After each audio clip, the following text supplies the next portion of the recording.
Advocate Zahirul Islam Khan school ছাত্রদল থেকে কেন্দ্রীয় যুবদল নেতা। বিগত ১৬ বছরে পার করেছেন এক বিভীষিকাময় জীবন। বিএনপির রাজনীতিতে যুক্ত থাকায় আইনজীবী হয়েও ফ্যাসিস্ট সরকারের পুলিশ থেকে বাঁচতে পালিয়ে থাকতে হয়েছে তাকে। জহির বলেন, শুধু পুলিশ নয়, যৌক্তিক আন্দোলনে সক্রিয় থাকায় ছাত্রলীগ যুবলীগের হামলার শিকার হয়ে মৃত্যুর মুখ থেকে ফিরে এসেছেন তিনি। আমাদের উপরে আওয়ামী সন্ত্রাসী বাহিনী হামলা করেছে। আমি ব্যক্তিগতভাবে হামলার শিকার হয়েছি। আপনারা জানেন যে ঢাকা জজকোর্ট একটা মহল্লা কেন্দ্রিক এরিয়ার ভিতরে, ওখানে কবি নজরুল, সরওয়ার্দী, জগন্নাথ, এখানে ছাত্রলীগের নেতাকর্মী সর্বক্ষণ তাদের আনাগোনা ছিল। আমরা ওখানে যখনই মিছিল মিটিং করতে যেতাম তাদের প্রতিরোধের মুখে পড়তাম। আমি ব্যক্তিগতভাবে হামলার শিকার হয়েছিলাম। আমি প্রায় মৃত্যুর মুখ দেখে এসেছি।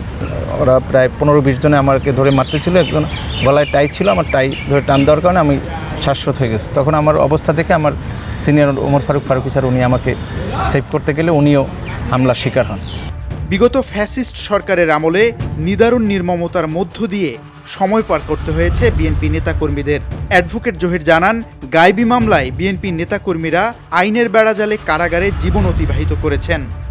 গত 16 বছরে আমাদের শত শত লক্ষ লক্ষ নেতাকর্মী এই আদালতের বারান্দায় হাজিরা দিয়েছে। এবং আমি বেসিক্যালি যে সকল নেতাকর্মী মামলা করেছি, ম্যাক্সিমাম ছিল একদম তৃণমূল নেতাকর্মী। কর্মীরা গ্রেপ্তার হলে একটা মামলায় ওকালতনামার কেনার যে টাকা, সেটা দেওয়ার সামর্থ্য তাদের ছিল না। একবার গ্রেপ্তার হলে 6 মাস, 7 মাস, 8 মাস পর্যন্ত জেলে থাকছে। তৎকালীন সময়ে সংকটের মধ্য দিয়ে দিন পার করলেও রাজনৈতিক মামলায় আটক দলীয় নেতাকর্মীদের আইনি সহায়তা দিয়েছেন অ্যাডভোকেট জহিরুল ইসলাম খান। আমরা যারা পলিটিক্যাল মামলা করতাম, আমাদের আদারওয়াইজ কোনো ইনকাম ছিল না। আমাদেরকেও সারভাইভ করতে অনেক কষ্ট হয়েছে। আমাদের পরিবারও এগুলো সাফার করেছে এবং পারিবারিকভাবেও আমরা বিভিন্ন সময় বিভিন্নভাবে ক্ষতিগ্রস্ত হয়েছি।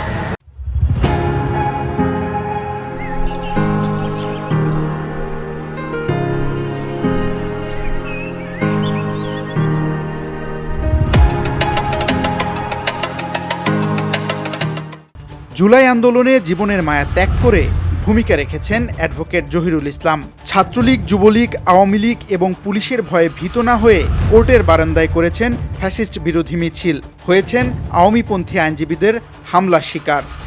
জুলাই আগস্টের আন্দোলনে তখন তো দেশে কারফিউ জারি করা ছিল, আইনজীবীরা কোর্টে আসতে পারতো না। তো আমরা হাতে গোনা কয়েকজন আইনজীবী আমরা কোর্টে আসতাম। তখন জীবনের ঝুঁকি নিয়েই আমরা মামলা করেছি। ওই সময় আমরা হামলার শিকার হয়েছি। আওয়ামীপন্থী আইনজীবীরা আমাদের উপর হামলা করে। তখন আমাদের অনেক আইনজীবী আহত হয়েছে, আমি সহ। পুলিশ আমাদের উপর হামলা করেছে, বেশ কিছু আইনজীবী আহত হয়, হাত ভেঙে যায় কারো। আমাদের নারী আইনজীবীরাও লাঞ্ছিত হয় এখানে, এবং আমার চেম্বার ভাঙচুর করার। অ্যাডভোকেট জহিরুল ইসলাম বলেন, দল তাকে যথেষ্ট মূল্যায়ন করেছে। জানান, বিগত দিনে দলের দুর্দিনে যেমন দলের পাশে ছিলেন, ভবিষ্যতে দল যদি সংকটে পড়ে তখনও নিজের সমস্তটা দিয়ে দলের পাশে থাকবেন তিনি। ভবিষ্যতেও দল যদি আমাকে কোনো দায়িত্ব দেয়, আমি আমার সর্বোচ্চটুকু দিয়ে আমি দলের দায়িত্ব পালন করার চেষ্টা করব। শামীম চৌধুরী, ভিওডি বাংলা, ঢাকা।